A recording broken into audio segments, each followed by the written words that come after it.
What is up, everybody, and welcome to the All-NBA Show, part of the All-City Podcast Network. I'm your host, Adam Mares, joined on this Friday by my esteemed colleague, Tim Legler. Legs, happy Friday to you. Happy Friday to you. Another great week and some good games last night. One in particular that I think we're going to jump into here, the Celtics Suns, and I got to see that matchup last weekend courtside. And Phoenix was playing without Devin Booker, so they're getting Booker back. Right. No Porzingis, so I was curious, very curious to see if Phoenix was going to have a better answer last night for the Celtics. So I'm curious to find out. Different script, same story. I'm going to get Legs' opinion on that one. We're also going to talk Thunder-Mavs. Thunder retake the number one seed. It might be theirs for good. And then later in the show, we're going to talk about the most trustworthy players. And this is Legs' list. I'll play off of it. But the most trustworthy players in the NBA, that combines both their clutch trustworthiness with their availability. I think that'll be a good discussion. And, of course, who won the week and a look ahead at the weekend slate. But first, we are presented, as always, by DraftKings. Stay tuned because you'll hear more about DraftKings and all they have to offer throughout the show. DraftKings, the crown is yours. Legs, we start with the matchup that you mentioned, the Suns on the road, on this road trip, taking on the Boston Celtics for the second time in, 8 days? And they fall 112 to 127 behind Boston Celtics, making 25 of their 53-point attempts. First of all, 53-point attempts is nuts. Making 25 of them is nuts. And I had to look this up because I was curious. Only 3 times has a team lost when making 25 threes. So you have a pretty safe bet that if you get to 25 made three-pointers, you probably won the game. That was the case last night. What stood out to you about this game? Well, listen, you're hitting on it right off the bat. I mean, 25 made threes. They had more made threes than made twos. This is the level of destruction. Right? I mean, seriously, it's crazy. Wow. It's crazy to think that could be the case in any game, any basketball game at any level, that a team could make more threes than twos. Took 11 more 3-point shots than 2-point shots in the game. But look, we know this is Boston's MO. They shoot more than any team in the league. They shoot a pretty high percentage for the most part. And this is kind of where they get huge separation in games. And when they get going the way that they were last night, there's no team in this league that was going to beat that team last night. And they came out sharp, like right off the bat. Their top 2 players got into a rhythm really quickly. And for Tatum, this was a great sign for him because he has not been getting off to good starts in these games. And has been sort of in a little bit of, I guess, shooting slump by his standards. And now you're going up against Durant, and it's like a big deal. And you come out and play that well early, Jaylen Brown as well. And the bottom line is this, Adam, if you're gonna shoot like that, there's nothing that anybody's going to do about that. And I'm not even going to sit here and say it's an indictment against the Phoenix Suns defense. I think that. Listen, I don't think they're a great defensive team, but what I'm saying to you, what I'm telling you is if you go back and look at this game again, and I watched a good amount of at least the condensed version this morning, because I watched all of it last night live. The Boston Celtics made a lot of contested shots. They made a lot of contested 3-point shots. And that's my point. Like, it wasn't as if this was just an absolutely anemic defensive performance, against a team that could shoot like that. I thought Phoenix is never going to be considered an elite level defensive team. That's just not who they are. They're at their best. They're going to be average, and then they're going to be great offensively, and that's how you're going to win when you do the math on those 2 things. I didn't think they were horrible last night. I thought the Boston Celtics put on a mind-blowing display of shot making. And they did it, all across the board. It was like everybody that got an opportunity contributed in that area. And we love their balance. We love their firepower. And you saw it all on display last night. And we talk about Booker coming back. Boston wasn't even full strength because they didn't have Porzingis. and they still were able to do that. So it was just a special offensive game, and it just kind of sat there shaking my head as I was watching it. Like, are you kidding me right now? Like these guys, when they shoot it like that, forget it. The question is, are you going to be able to do that when you have to do it in big spots in the playoffs when it's a lot of pressure on the line? It's different than this.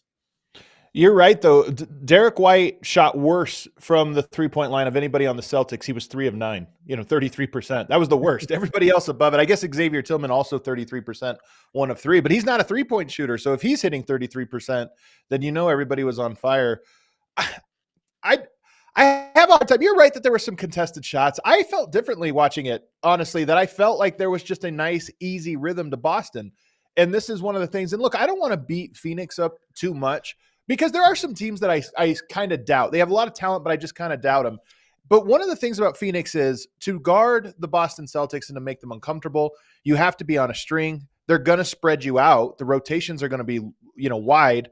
And so you're going to have to be on a string and connected. And this is a group that all year has not developed a defensive rhythm because they haven't been healthy. And so you get healthy, you bring these guys back, and I'm just not surprised that a team shot great against them. So I kind of went a little bit of a different way on that, just thinking, watching this game, that Phoenix has 15 games left, 16, whatever it is, to really figure out not even just their identity, because I think the identity part, okay, offensively, I think they're going to settle on something we can see coming. But defensively, that takes chemistry too, and that's the thing that watching this one that I just think, is 15 games enough for them to get to the level where I'm going to buy them being able to win a playoff game with a B-plus offensive night, not an A offensive night. They're going to win games if they have an A-plus offensive night from their guys, but B-plus, can they win 15 games to figure that out? And I didn't think last night. I thought last night looked like a team that was more than 15 games away. No, I agree with that. Listen, they're definitely got a lot to figure out. I guess my take on it's different. And every time I watch a game, and look, some nights both teams you feel like really compete defensively, and it's just one of those wars, and it's just a great game to watch, right? And somebody ends up winning the plate. Some nights you watch it and you go, well, that's just not good enough. Like the effort is just not good enough. And I've seen that. And I've called teams out like that, Dallas, Indiana, at times. Like they're just better than that offensively to allow their defense to be that bad that you're not in the game. I just looked last night. I looked at the Celtics as that was a machine.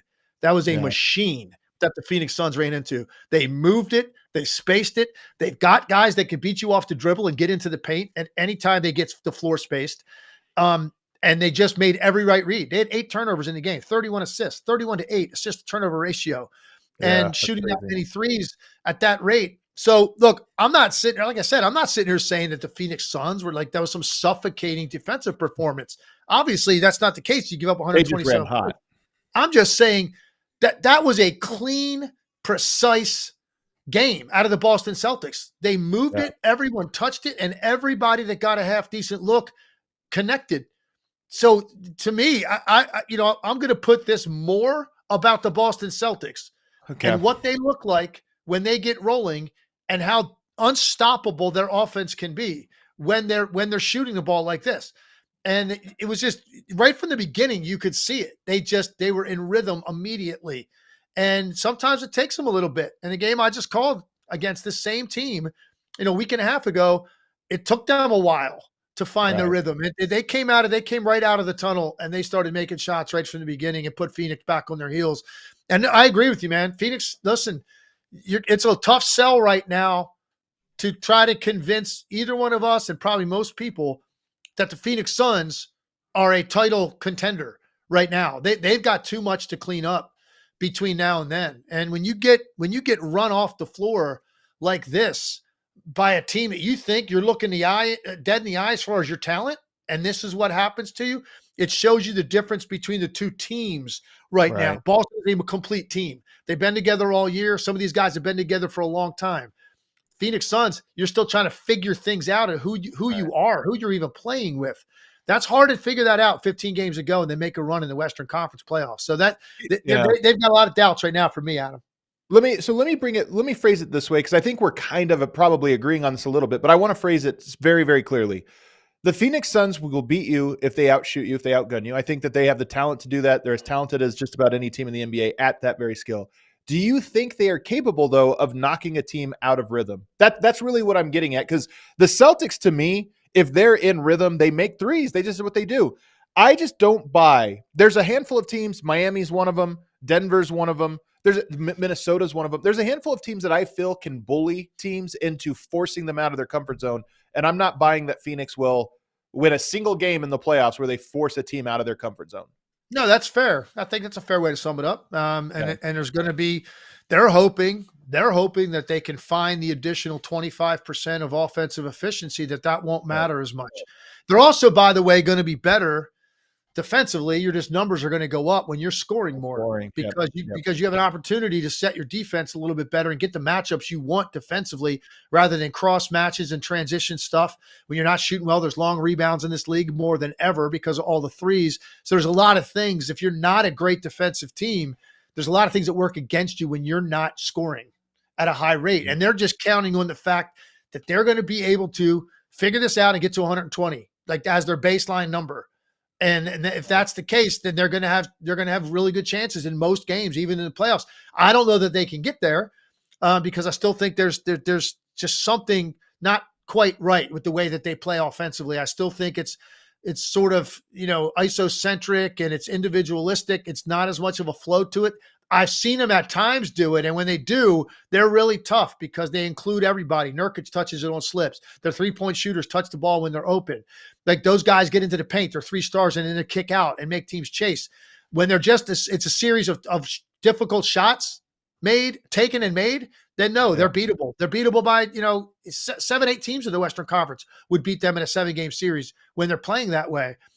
The question is, can Frank Vogel and this group figure that out in the amount of time that they have left? And that's a major concern, I think, for both of us.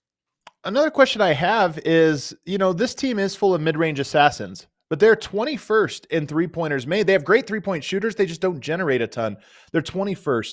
They go up against the best three-point shooting team in the league last night. Do you think that the Suns have a three-point shooting contest or issue, a problem? Do they have a three-point problem where they're just always going to take fewer threes than their opponents, so they have to be even more efficient from 2? Yeah, no doubt. Listen, man, it's great that you've got 3 mid-range, contested jump shooters that all do it at a high rate and they can all get to the rim. That's great. But the 3-point line decides a lot of games in this league.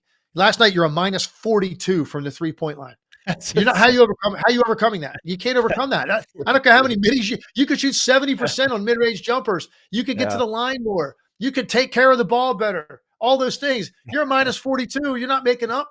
You're not making that up in all the areas that I just mentioned. So when you look at their roster, where's it going to come from? Now, Beal, Booker, and Durant are all very good and capable 3-point shooters, but they're not really great, like just spotting up, waiting on it to take the pressure release when someone else has done the work and it's swung, and now that's your job to take it. Boston's got 7-8 guys that do that well. Certainly in that case, Royce O'Neal. You might be breaking up there. Is that me or is that him, Emma? I think that's him. Yeah, that's him. All right. Try to take a quick little reset here, Legs, as I think your internet might have just taken a little bit of a hit there. So 21st in 3-point attempt or in 3-point makes is a real issue. I think that, first of all, Grayson Allen has been on fire. He is shooting, let me see here, 60% over his last 5 games from 3. So that's one good sign, is that they're getting some threes from him in particular. It looks like Legs might have froze up on us. He might have to check back in. So Grayson Allen is getting on fire from 3. I actually think that you're okay with the guys. You want to generate some threes from Book. You want to generate some threes from Beal. I think that you probably more just need guys like Royce O'Neal to hit. Last night he goes 0 of 5. I think it's more going to be about those other guys getting the threes, because if you can spread the court out with those guys, your main guys, your big 3, those guys killing you from mid-range is okay, especially late in games where it really makes a difference. Did he just totally freeze on that one, Emma? It looks like he's just stuck on the screen now. I think so. Are you able to take him off here for a second? Yeah, I'm going to make you full screen. Here's the other thing that is interesting to me about the Phoenix Suns. And this, I've been noticing this trend a lot lately. Yusuf Nurkic last night had 7 offensive rebounds and only 8 points.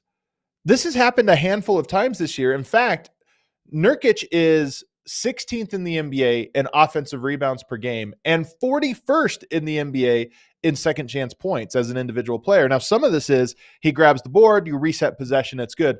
But as a team, I think the Suns were 22nd in second chance points. So you have this player who is one of the best in all of the NBA. And even on a per minute basis, by the way, that goes up because he's not playing as many minutes as some of these other guys ahead of him.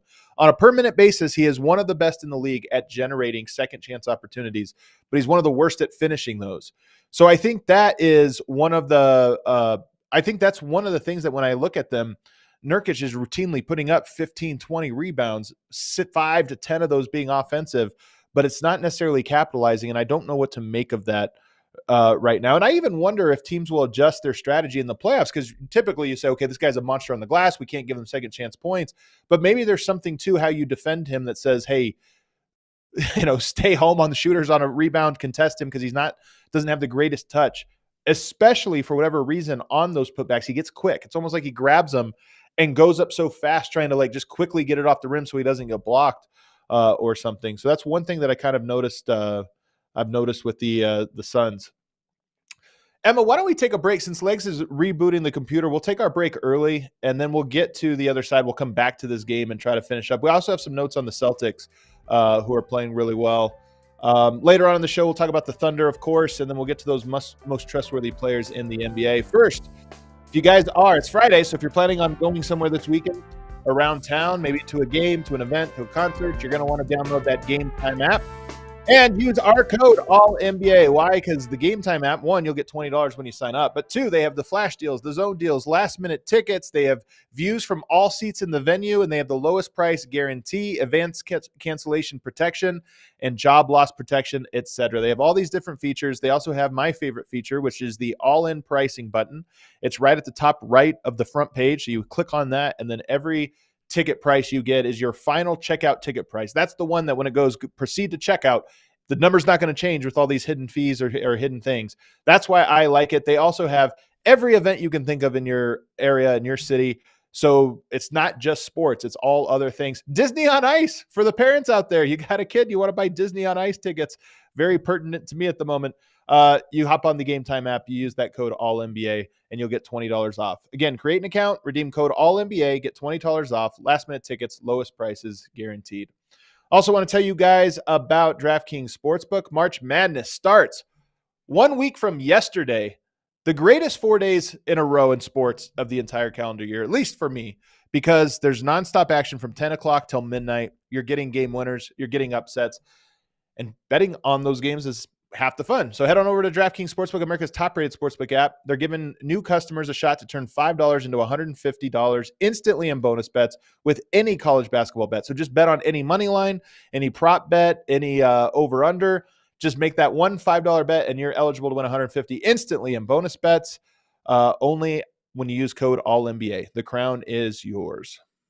Gambling problem? Call 1-800-GAMBLER or visit 1-800-GAMBLER.net. In New York, call 877-8-HOPE-NY or text HOPE-NY 467-369. In Connecticut, help is available for problem gambling. Call 888-789-7777 or visit ccpg.org. Please play responsibly. On behalf of Boot Hill Casino and Resort in Kansas. 21 and over. Age varies by jurisdiction. Void in Ontario. Bonus bets expire 168 hours after issuance. See dkng.com/promos for eligibility and deposit restrictions, terms, and responsible gaming resources.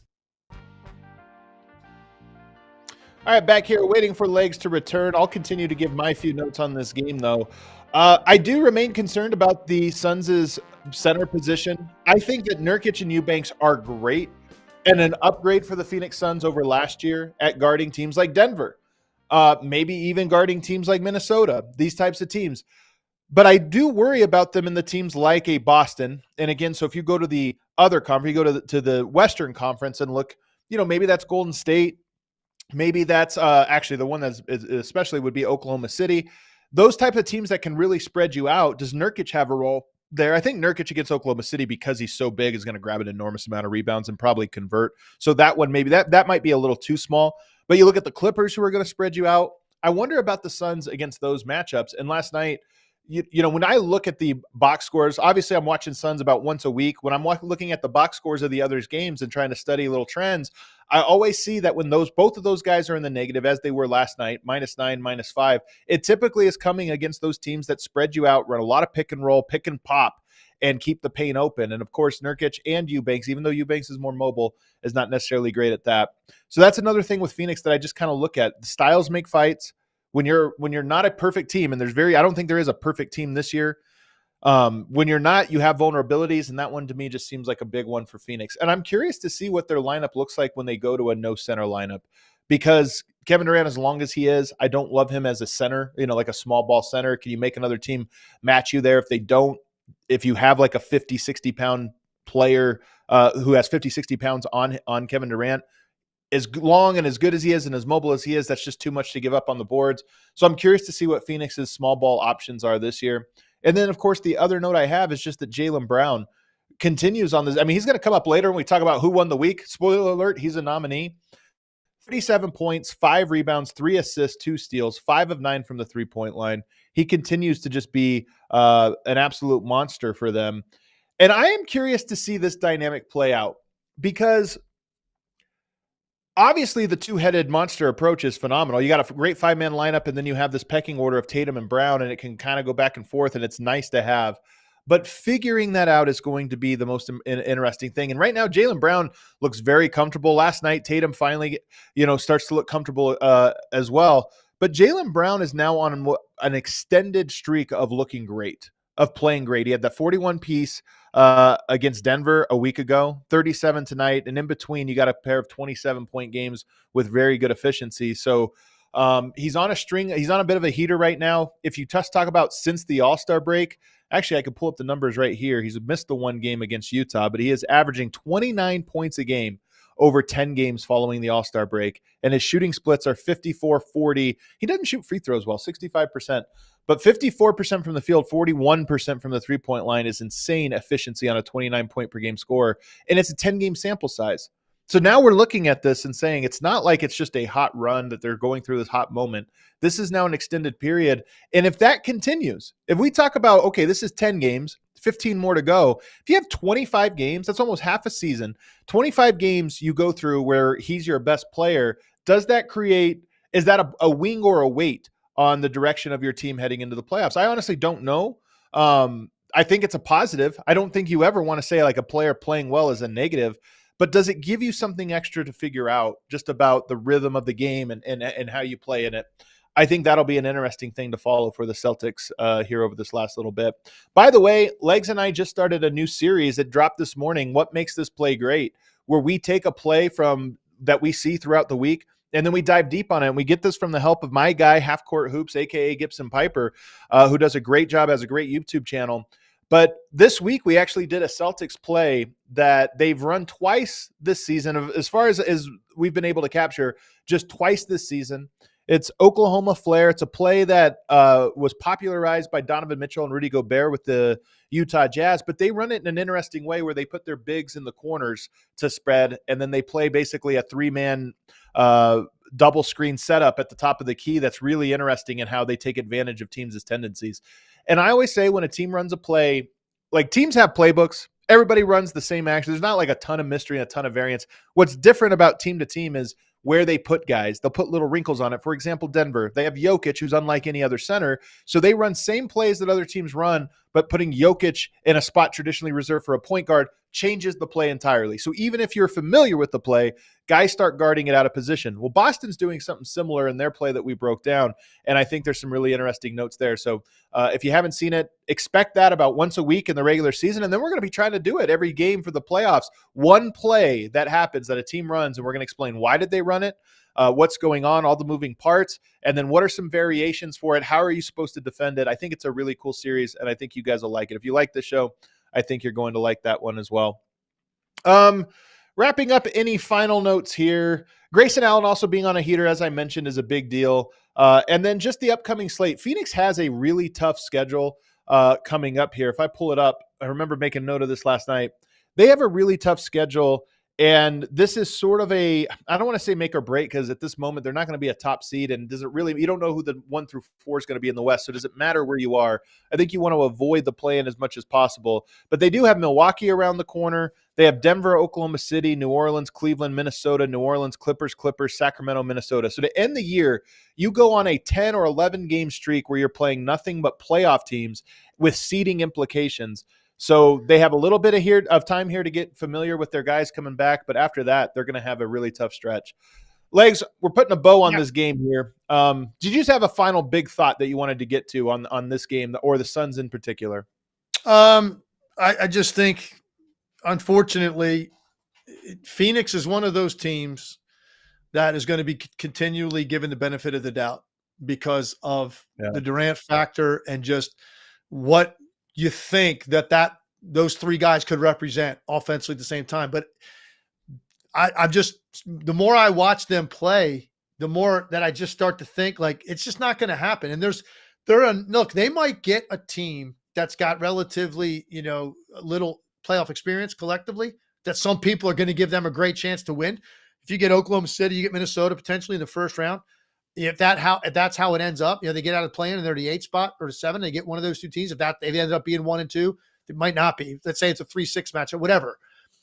They're still going to be given the benefit of the doubt, I think, because of the Durant factor against maybe those teams. But I don't know that there's any other teams of these top teams we expect to win the West that Phoenix is going to survive against. I think that's kind of how we're viewing them right now, unless they could do something to change our minds here over the last month of the regular season. And I just mentioned their schedule. They're currently the 7th seed, which puts them in the play-in and just 1 game ahead of Dallas, or a half game ahead of Dallas. But you look at their schedule down the stretch, those last 10, 11 games are really tough. And if you're sprinting, I just think teams are looking at right now, that they're looking at it, do you have to sprint through the finish line? This is a team that's already struggled with health. And they're a team that I'm looking at right now, and I go, almost certainly they're going to have to sprint through the finish line, play their hardest down the stretch, maybe even play more minutes. And if it all fails, they're going to have 1 day off to go right into the play-in and try to get through the play-in. So I look at them and I just think, okay, it's going to be interesting watching how they navigate that down the final stretch here. Let's move on to keep the show moving and go now to the Thunder beating the Mavericks. No Luka Doncic in this one, which is such a bummer because this game was set up to be a really, really good game. And it was a good game as it was. The shorthanded Mavs, I thought, fought through it. But this was all Thunder down the stretch. Shai Gilgeous-Alexander, Jalen Williams, the same story. Those guys in the clutch, really, really hard to beat. 99 points out of their starters. We talk about this all the time, right? And they just are perfect complementary pieces for each other. You and I have talked about on this show, like, if you had even a slight upgrade at the Gideon Dort spot, like, you know what I mean? This might be a team you think, hey man, they could win the whole thing. But as it is, those guys fit perfectly. And, Shai, as usual, does his thing and does it efficiently. Big night out of Jalen Williams. He looked like a legitimate, 1B star, like he does a lot of nights. And then you got your normal, solid contributions out of everybody else. And the Dallas playing shorthanded, they hung in there. And this, for them to get 119 points without Luka is impressive because they're a completely different team when he's out on the floor because of the amount of offense he creates for other people. So right. Kyrie was the guy that had to, put it in overdrive. He did it, got a big night out of Tim Hardaway Jr. But it's just not enough against a really, really good team. You're playing without Luka against Oklahoma City. That's probably a pretty predictable result. Rough shooting night from PJ Washington. Also, anytime you have a starter go 1 of 11, you're, especially when you're shorthanded, you put yourself in a hole. I want to go over, though, to the Thunder side here and ask this question. Thunder fans have been, I keep bringing up the Josh Giddey question because I think it's an interesting one. I just think he's a great player, but in the playoffs, is he going to be the guy that they need to close games with? Well, last night they closed with Cason Wallace, who I love, by the way. Him and Isaiah Joe both represent to me, one a defensive option, Isaiah Joe an offensive option of an alternate to Giddey. Last night they go with Cason Wallace, and he made big plays down the stretch. So I just want to ask you the Giddey question, which is they let him shoot last night. He made some wide open ones in the fourth quarter that were pretty important. But just how do you, when you say they're a perfect fit, that's the one piece that I look at and I say he's a perfect connector as a ball mover, but in the playoffs I still worry. Well, that's really what I meant is in terms of the way that he just gets the ball from point A to point B when it's supposed to. And that's the main thing he does. Super high IQ, does things pretty quickly and decisively with the ball. The shooting's an issue. And you're right, Adam. I mean, is that going to be when you have a chance to lock in on them, and that's the only team you're focused on, not like now when you get the Thunder on your schedule, and maybe you had a game last night. You didn't even talk about the Thunder yet.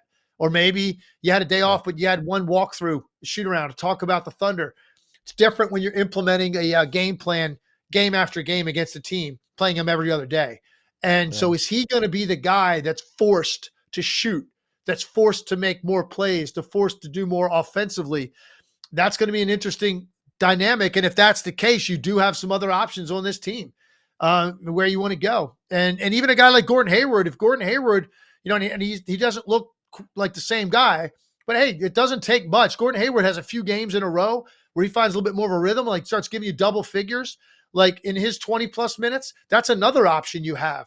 And he's got great size too, and he moves the ball the exact same way that Giddey does. So I do wonder, is that going to be their weakness? Like, is that what teams are going to target in terms of you got to give up something when you play these teams that are really high-powered offensive teams? Is that going to be where you force the ball to go? I think it's a legitimate and fair question about them.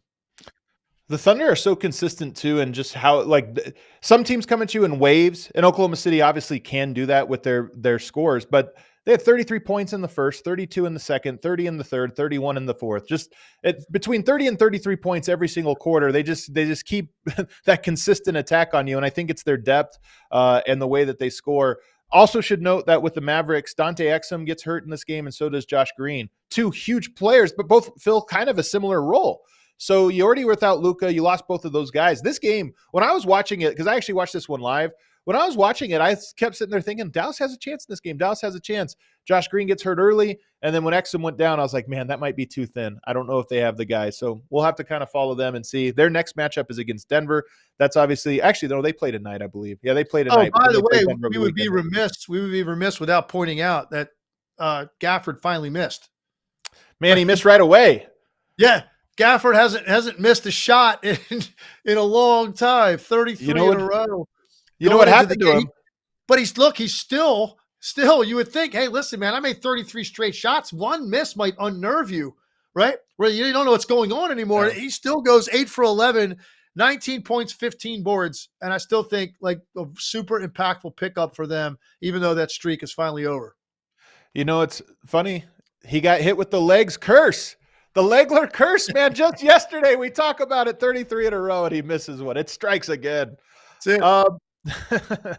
It's becoming a thing. All right, let's go now to our big question here, which is most trustworthy players in the NBA. I think this will be interesting. So you proposed this one because there's a new award, the most clutch player award, which I think is kind of funny because nobody talks about it, even though I think it would make for a really interesting discussion. But you wanted to frame it more as trustworthy, which meant you're building a team. You can trust that the guy's going to be there. He's going to be, he's going to show up. He's going to play hard. He's going to play consistently. But also, in your most clutch moments, you also trust him there. So it's two-pronged. You almost have to weigh two different ideas and see where those two circles overlap. So most trustworthy guys, let's start with your list. Yeah, and it's listen, you did a pretty good job of summing it up. And I think the way I framed it when I started thinking about this is, if you're forced to bet and you're betting these games, like who do you feel the most comfortable? Like, I know that number one, they're going to be there. They're going to play, which means they got something going on physically, whatever. They're going to be there when I need them to be, and not just in the postseason. Like, there are big regular season games also that your team is involved in, right? They're going to show up. First of all, they're going to play. They're going to play well. They're going to play well when it matters most in the game. And then all of those things now, and also fast forward those to the playoffs. Right. Because that's when it matters most of all, obviously. So you just kind of the totality of I expect certain things and I can pencil in certain level of production, and I feel really good about them coming through when the game's on the line. Like they're going to, and it doesn't necessarily, by the way, have to be scoring. In some cases, you can be a dominant player without shooting well. And that's even more a testament to the greatness of some of these players. Can you do that on a given night? Or is it all about the ball going in the basket for you? Because there's got to be other ways, right, to dominate. So anyway, we get to the list. And I said to you before we came on, I only got 2 right off the bat. And I went bang, bang, pencil these 2 in, 1, 2. And I felt really comfortable with those 2 guys. Okay. And then it started to become a really interesting discussion, Adam. So let me go with my first 2. Okay. Top of the list. Number 1, first guy on the list has to be Jokic. I agree. Be Jokic. I agree. He's going to play every night. He's going to be dominant in whatever area of the game, and in most cases, all aspects of the game. But he's going to do so much to control the game that even on that rare night when he doesn't shoot the ball particularly well in like a playoff game, well, okay, he'll go grab 15, 18 rebounds and dish out 12 to 15 assists, and the whole entire offense will still flow through him, even when he's not necessarily putting the ball in the basket himself, which, by the way, in playoff games is even rare. So I'm going to put Jokic, for me, unquestioned number one. Do you agree with that? And any additional thoughts on him? Legs. I mean, come on. This is who are you asking here? Of course, I'm going to put Jokic number one. And I mean this all sincerity. Like, I'm a homer. Everybody knows with Denver, I can be a little bit of a homer. I try to be objective. I've watched Jokic every game. I feel so confident with Jokic when the game is on the line and there's any kind of rhythm to it. I just go, Denver's going to find a way. Jokic's going to generate a good shot. And it's not just him. He has the perfect running mate and the perfect supporting cast to really augment it. But to me, pass, make the right play, put pressure on him. And by the way, defensively as well, he is a phenomenal clutch defensive player. So I think it's an easy number one. All right, number two. I know this is probably going to stir some debate. It was an easy one for me. I'm curious if it's the same one for you. When you said you had two as well that had to go in there, it's got to be LeBron. Man, okay, definitely different. But I think it's a good pick. I'm going. Listen, man. There's not. Listen, and you can go back to the early days. If you we can do that. Talk about some of those failures, and the Dallas series in the finals, right? He had moments, man. There's no doubt. And I thought everything changed for him. Game 6, Eastern Conference Finals up in Boston, down 3-2. That was year 2 in Miami. They had lost the year before in the finals to Dallas. They go up there down 3-2 in that setting against a championship caliber team still in the Boston Celtics core. And I'm thinking there's no way that guy does it. And he has one of the greatest games I've ever witnessed in my life in Boston to get it back to Miami where they closed them out. They go on to win back-to-back championships. I think it changed everything for LeBron James breaking through in that moment. And since then, you go look, man, you might be able to handpick and cherry pick a couple games where he didn't maybe score well. The guy, number one, Adam, I think this is still true. The research that I did, I think it included last year, if I'm not mistaken. He's never missed a playoff game. That's crazy, LeBron man. James, He's been in a lot of them. Has played over 270 playoff games. He's never missed one. And he played with a torn tendon in his foot through the playoffs. Like, this guy is going to play. And there's other guys on this list that have missed playoff games, man. They've gotten hurt in the middle of series. Some of the guys that we have still to come that we're going to talk about. LeBron is not going to miss a game, first of all. Yeah. He's going to, again, if he doesn't shoot well, he's similar in Jokic in that he can still dominate the game as a playmaker, as a facilitator, and even still as a defender. Some of the plays that he can make when you have to have it. He's gotten far better even now. You can't dare him necessarily anymore to shoot perimeter shots. He's shooting those more comfortably than he ever has. Now, look, by the way, this doesn't necessarily mean, think about it, when some of these guys on this list doesn't necessarily mean you're expecting them to win a championship. Their team might not be good enough to do that. This is individually who I'm talking about. This guy's going to show up and he's going to play well and they're going to be dominant. And you can pretty much pencil it in. And I think LeBron for me is number 2. That sounds like you had a different number 2. Well, I want to go on the LeBron one pick for a second here because this is why this category is great. It's like the MVP. What does it mean? Like is it best player? Is it value? Like, how are we trying to quantify this?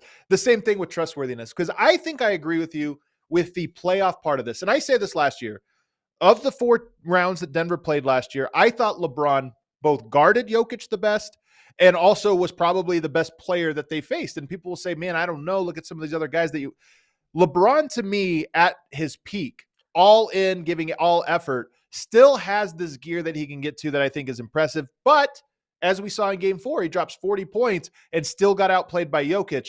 And that's the first time in his career where it felt like LeBron had an A-plus game and it wasn't enough. That Game 4 of the playoffs last year was that. But when we say trustworthy and we're trying to combine it to all these things, I trust LeBron in a big playoff game still. And it's why I think the Lakers are still a compelling story, even though they're a play-in team. I trust him. I don't trust him in the regular season. I don't trust him. In this last game, we just did this yesterday where we talked about the Lakers and it was a big game. The Kings, okay, it means something. And he kind of laid an egg. And I just think that he doesn't have it for 82 games. He doesn't have it on any given night anymore. And that's what age has taken from him. So I only partially agree with you, but I would disagree with the regular season part because I don't trust him in the regular season. All right, well, who was your number 2? I'm curious. My number 2 was Giannis. And again, the regular season and playoffs, Giannis on your team, you're going to get 50-something wins. It just, you surround him with a bunch of Thanasis and you're going to win 50 games. But so for me, I have that trust in him. And then in the playoffs, his playoff run in 2021, look, he lost in the first round. He got hurt. There's some different things. But that 2021 playoff run, to me, was so impressive in him doing not only the things he's great at, the rebounds, the fast breaks, the getting into the paint, but making his free throws, defending in the clutch, being willing to take the shots in the clutch and to handle the ball. To me, that was so impressive, and it showed me that's a guy I can trust because he's willing to put himself in vulnerable situations and come out the other side. He was my number 3, and for all the reasons you said. And the other thing about Giannis is, and look, I still think there's some questions about, going to the line like that, because that's part of this when the game's on the line, right? And you're drawing fouls, and he had a big transformation the year they won the championship, and particularly like that last game. If I recall, 19 or something like that. Yeah, 17 of 19, like something crazy, right? He had 50 points in the closeout game. So, you think, okay, well, then you can put that to bed. Well, no, not really. I mean, it's still there. That was an absolute anomaly that he's going to shoot like that in that situation. But the one thing you can count on with Giannis, and I've seen a little bit less of it this year, I will say. There's been early in the season, especially, I wasn't seeing that I will kill myself to get a stop right now defensively. I will be the hardest playing dude on the floor every trip. He will be that when it matters. And he is that way most of the time. So like from a sheer effort and defensive presence standpoint, even on that rare night when he doesn't particularly shoot efficiently, and he's going to do that because he's at the rim all night. But sometimes, you do a better job than others. And look, go back to some of his struggles in the playoffs when they lost to Toronto. He got hurt in the Miami series. That's part of this question. He got the Toronto series. He couldn't figure out that 5-guy in the paint defense against it. He wasn't polished enough to do that. He's broken through some of those things, and he's put some of those things to bed. So he deserves to be, I think, on this list. You got him 2. I got him 3. Either way, we agree. So let me ask you a question. If you put him 2, would you put LeBron 3, or you still have other guys ahead of LeBron based on what you said earlier? I think I have other guys ahead based on what I said earlier. But if you did this just for a playoff run and told me, okay, it's just 4 rounds, it's a short, everybody's rested, LeBron probably moves up more spots, but he was not my number 3. But let me hear your number 4. All right, the next one is a total toss-up between 2 players. And so let's just go, we'll go 4-5 with these 2 guys. Okay. I'm going to go Luka. Yeah. I'm going Luka Doncic. Look, and I know like it's ironic because he's hurt right now as we say this, but the guy does play. He plays. Luka plays. They're not big on load management with Luka. He's going to play. And I think you've seen enough, and that doesn't necessarily mean his team's good enough to win a championship. And he wouldn't have made this list for me, I think, last year. I think he's been better defensively, and he's playing a little bit harder defensively, at least competitive on that end. I would have taken him off this list despite what he's done single-handedly in the playoffs before, because I'm like, well, how can you count on this guy when he doesn't play hard enough defensively? He's improved that to the extent he deserves to be in here because you know what the other end is going to look like. And he has shown you that probably Jokic and him, take your pick, who is controlling the possessions more than those 2 players. So Luka, he's unstoppable. There's no answer for him. There's no scheme. You can't blitz him to figure that out.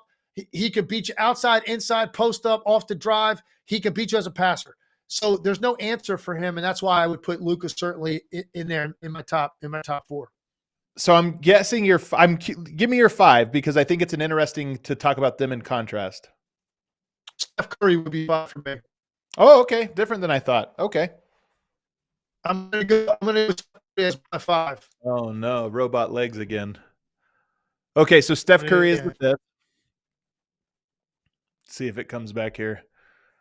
Oh no, we might have lost legs. Yeah, I think we might have lost him. Are you back there, legs? Oh no, what is going on with this Virginia Wi-Fi? I'll talk about Luka and Steph Curry here. Luka, the hard part with Luka is last year, and I don't really think it's his fault. Luka riding off of the Western Conference Finals appearance and what he did specifically to a very good Phoenix team, he was on pace to be number one on this list for years to come. And then last year happened and it knocked him down. I think somewhat unfairly, it's more of a team game. And sometimes we make it to be more of an individual game. So he almost gets elevated for something his team did. That included, by the way, Jalen Brunson. And now he's getting diminished for something his team did. That's probably unfairly. This is a big playoffs for Luka. Are you back? It looks like you're back, Legs. Yeah, I think I'm good. Okay, I'm talking about Luka here. I think it's a big playoffs for how we look at him, because I was just saying that run he made 2 years ago to unseat the Phoenix Suns and the fashion in which he did, just total dominance in games 6 and 7. That elevated him, I think, appropriately to, oh my God, this guy is right around the corner. And then last year happens the way that it did.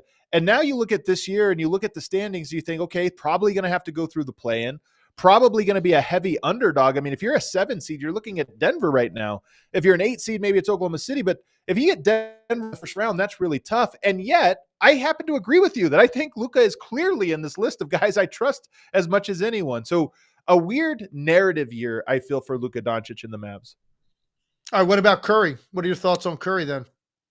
Steph is a unique one in that he is he's easier to shut down individually than the other players on this list. It just always comes at the expense of you're going to be giving up wide open looks to everyone else. And in years past, a normal average team, playoff team, that's so compromising that you're going to lose. The Warriors now not being that good, if you overload on Luka can still score. If you overload on LeBron or Jokic, they can still score. You overload on Steph, he can't. But typically he's very good at means, okay, the gravity has opened up everything else. I just don't know if the Warriors now, we don't see it as much because the Warriors aren't as capable of taking advantage of it as they have been in years past. I think if you go back and look at Steph Curry historically, I think there are far fewer nights than most people realize where he wasn't great. And I hear you about and you're right about what you said about he's easier to shut down just because of the physical stature and the nature of his game. He's just not as big as these other guys that can do things more in the paint and around the rim that Steph's going to have a hard time doing. And, even the 1 year, and I will, I'll fight this fight with anybody all day long that he got robbed of a finals MVP by Andre Iguodala because they gave Iguodala credit, I guess for playing, good defense with LeBron. And then he made some open threes in that series.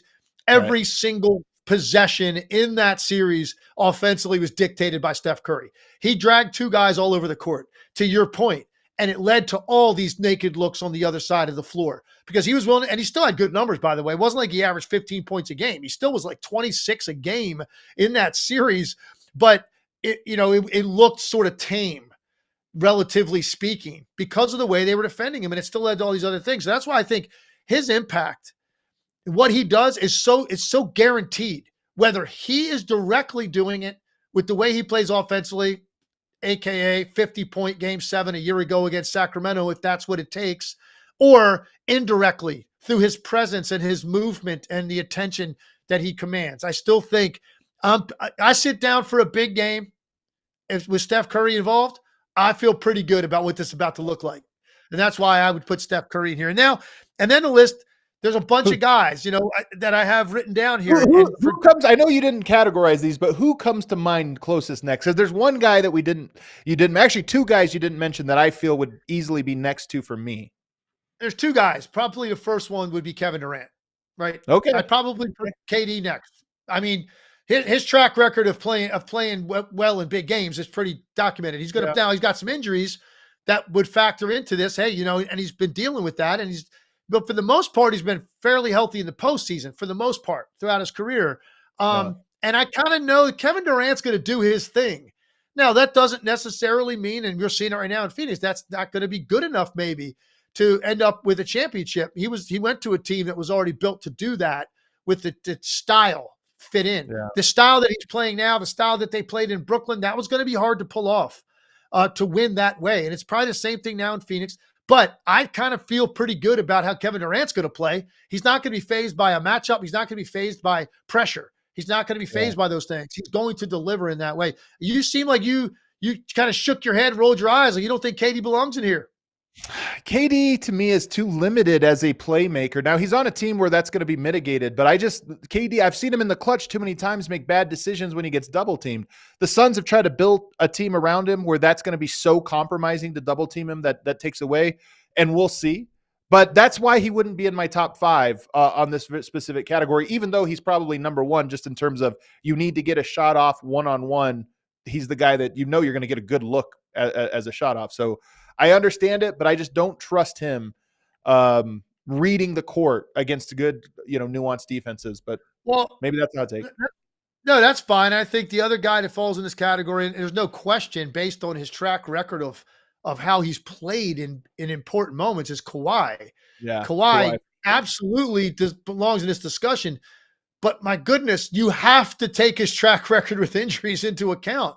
Now he's been relatively healthy this year, and hopefully that means a sustained playoff run because he can remind everybody real quickly. And the Clippers have enough talent to get all the way to the Western Conference Finals or beyond. They have enough talent to do that. There's no doubt. And Kawhi, if you play a team like Denver, like Kawhi is the guy that's controlling things on that end, not to quite the same extent as Jokic, but a pretty high level because of his strength and his balance, and he gets where he needs to go on the floor, and he's got a great mid-range game, so he can always get off a mid-range jumper. His production level and performance in the clutch is unquestioned. What's questioned is he going to be playing when that time comes? And anybody that doesn't think that's a valid question, you're literally ignoring the truth about the guy's career. And I know there's a lot of people jumping in chat that are all about jumping on us because we didn't get to Kawhi sooner. That's fine. But that's a massive factor with Kawhi Leonard. You can't deny it, man. If he's out there, I feel he might be. If he's playing, and you tell me, Adam, guarantee me Kawhi's playing tonight in whatever game. Yeah. Kawhi's playing tonight. He's way up the list. He'd probably be second on this list for me. Might be. Behind Jokic, honestly. In terms of, he's playing? Okay, great. I know what I'm going to get then. What I don't know is he going to play? Yeah. That's the big question with Kawhi. So I'm curious to get your thoughts on that. I think you hit the nail on the head. He plays 59 games this year. We got to give him credit. He's playing games this year. But if you were to just ask the various front offices, San Antonio, even maybe no Toronto, he was only there 1 year, but San Antonio and now the Clippers, if you were to ask them without any context of what you were asking, just said, hey, how trustworthy is Kawhi Leonard? They probably would rate it pretty low because historically, you're right. They haven't known, is he playing tonight or not? Is he a guy we're going to count on to go through this or that? So I think you're right to have him with like a giant asterisk next to it. The only other guy you didn't mention to me is Shai Gilgeous-Alexander. And maybe it's because we haven't been through a playoffs with him, so I'm putting the cart before the horse. But if you just were to ask me right now going into the playoffs, who do you trust? That guy is just so consistent. He's one of the most consistent players in the NBA already. And he does something a la Luka that just doesn't seem to have a solve. It's not if you do this, if you overload this, he just has a way to slither out of any type of double team or any type of defensive strategy. So Shai probably would have cracked my list with the caveat of I am trusting him to do something we haven't seen yet, even though I feel confident he will do it very quickly. Shai's great. I just think a big part of this is you do it in the big game, and he just hasn't been in enough of those. So now just real quickly before we get to wrapping up the week, couple other names I think they're important. We haven't mentioned Jason Tatum, and for me, the big one is the finals a couple of years ago against Golden State. It's just he's got to redeem himself for that. He was outplayed by Golden State's best player. He did not play well in that series, and he's got to answer that. I'm sorry, that's to me still hanging out there for him. I got Jimmy Butler would be a guy that some people might say, but come on, we just talked about it yesterday. The regular season seems irrelevant to Jimmy Butler, and that matters too, man. You can't have your team, be in position in a play-in or like 6, 7, 8, somewhere in there trying to survive the first round of the playoffs. If he's going to play in a big game, I guess I expect him to play well, but there's a lot more to it. This question. I got another one, though. I think a good one that I wrote down is Jalen Brunson. I wondered about him. Really good about Jalen Brunson in a big spot. I feel any night I watch Jalen Brunson play, I'm like, I kind of know what I'm going to get tonight. Now he's been banged up a little bit this year, but he's playing through stuff too. He's coming back sooner from injuries than a lot of guys would in today's NBA. And then I just think he's a gamer, man. Like when it matters, Jalen Brunson's going to be there. So I think he's a guy that deserves some consideration, even though he also hasn't had a lot of playoff success yet. Yeah, I mean, he does have the Western Conference Finals run with Dallas. That was very impressive. Outplayed Donovan Mitchell in a playoff series that year. Actually, twice he's outplayed Donovan Mitchell in a playoff series. So he's been he has some of that under his belt. I just worry. Same thing with Steph. Guys that are really small, there are things you can do to them that they can't overcome, overloading enough, and if you don't have the right team. So that's why I took him off my list, maybe unfairly. I do want to comment on Jason Tatum, though, because here's the thing about Tatum. He has come up really clutch in big playoff moments, but a la LeBron James in 2011, LeBron had a very good 2011 playoffs all the way up until the finals. Then he didn't, and everyone remembers that as a choke job. And I think that's what you're getting at when you talk about the finals, his finals appearance. He had great big-time performances before that, but what you remember is how it ended, and unfortunately for him, it's fair or not, when you get elevated to MVP caliber status, you start to look at go over everything with a fine-tooth comb. And for him, it's going to be true. And then I'll tell you this as somebody that obviously watches and covers Jokic. Jokic was this guy in everybody's eyes. He's great, but can he get it done? He can't play DV. Can't win with him. The moment you win, everything flips. And all of a sudden, it's this guy's unstoppable. Nobody can beat him. So with Jason Tatum, for Jason Tatum fans, just know that's how it works. And if you get over the hump, all those narratives flip, and it's actually very gratifying, very satisfying for a fan. All right, let's go. Let's wrap up the week as we always do by asking who won the week, presented by DraftKings Sportsbook. Remember, use code ALLNBA. We look back at the week and ask who stood out the most. Real quickly, Celtics went 4-0. Nuggets and Rockets went 3-0. The Mavs, Knicks, and Thunder all went 3-1. But I only nominated players this week. Jaylen Brown, as we talked about, having himself a moment right now, 30 points per game, 4.7 rebounds, 3.7 assists. He's their leading scorer since the All-Star break. Zion Williamson, 28, 8-4 with 2.7 stocks. Remember, he had that 7 blocks in 3 games, a record for him earlier this week. Keontae George, I had to slide like an under the radar person in here because 27.5 points, 6 assists for the rookie is really impressive. The Utah Jazz clearly just giving run to their young guys. And then Kevin Durant, only 1-2 this week, which it makes it tough because they lost more than they won, but he himself has been doing everything he can to carry. 34 points, almost 60% from the field, 50% from 3. Legs, of those nominees, who are you going with? First of all, I love the list, and there's one more guy, a sleeper guy. He wouldn't get it, but Michael Porter Jr. deserves some consideration, man.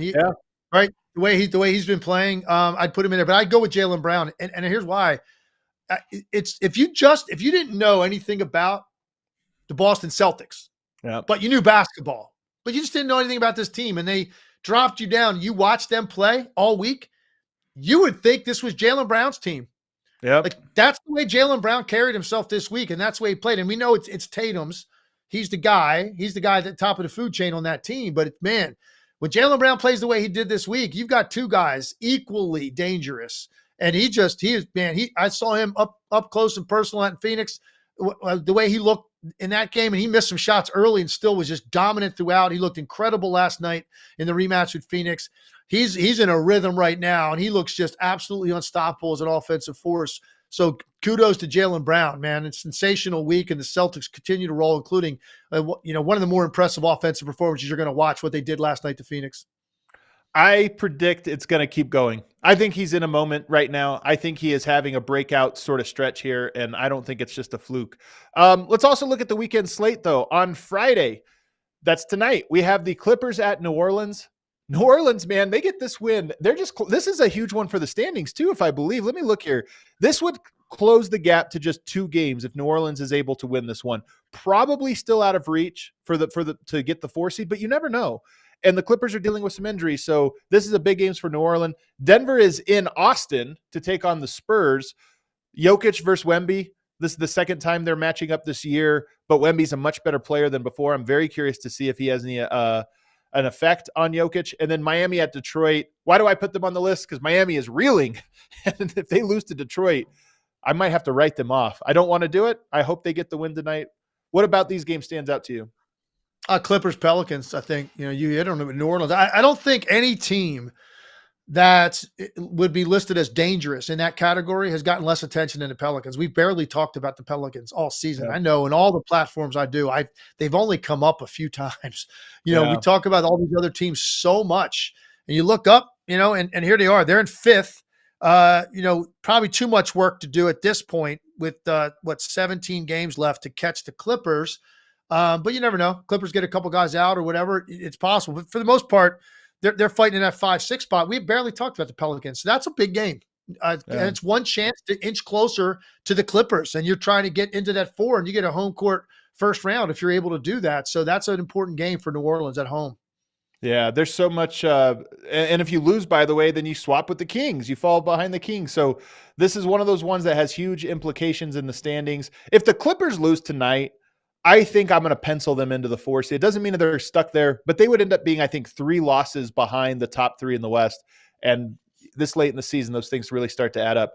We go to Saturday. The Warriors are at the Lakers. This is a preview of the first round of the play-in, but always a good matchup when Steph and LeBron get together. Minnesota is at Utah. This is the Rudy Gobert reunion. I know he's already been there a few times, but always, I think that game's always a little extra emotional. And then, of course, Minnesota trying to stabilize with their new look roster.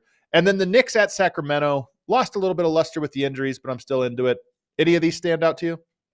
Knicks Kings would be the best for me. I mean, these matchups right there on the screen are the quintessential one decent team or good team versus one bad team. Like that's, what I mean? It's like you look at all those games and you're not finding 2 teams over 500 playing each other. So give me Knicks who got, Anunoby back. So they're inching their way.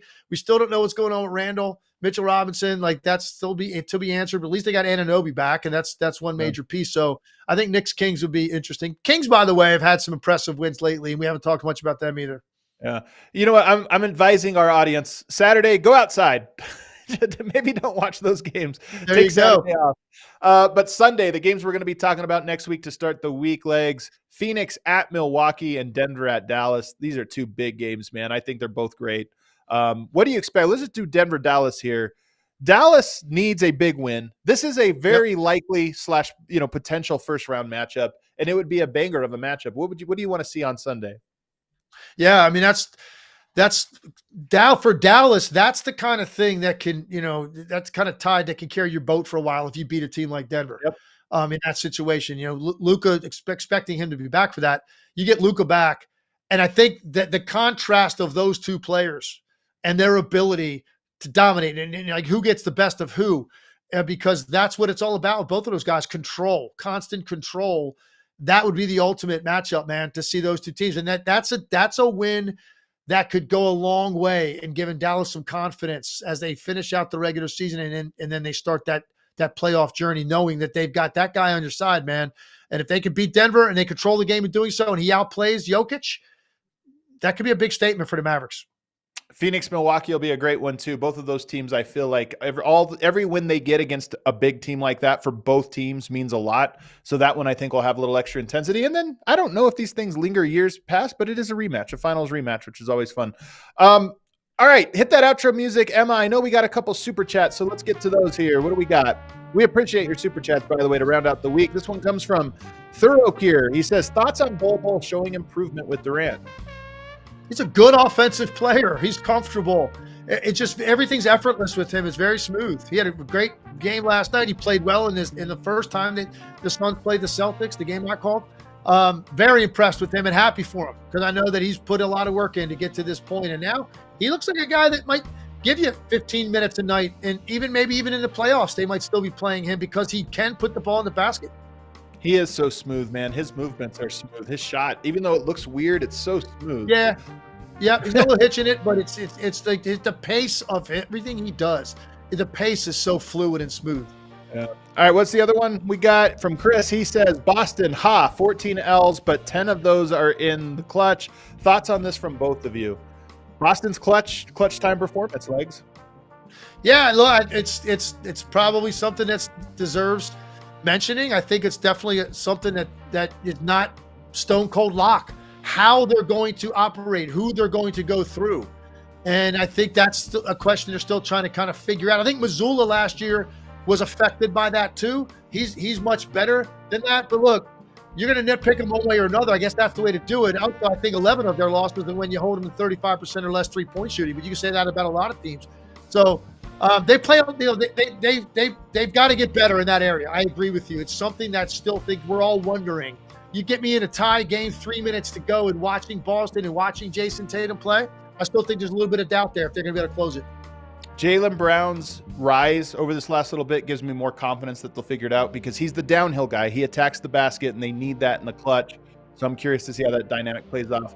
Thanks, everybody, for a great week with the show. We appreciate it. Don't forget, check out our new series, What Makes This Play Great. It's up on our YouTube channel. It's a 7-minute breakdown of a play that the Celtics ran. It's really interesting with some great insights from Legs. Everybody, thanks for hanging out. Hit that like button on the way out. Have yourself a great weekend.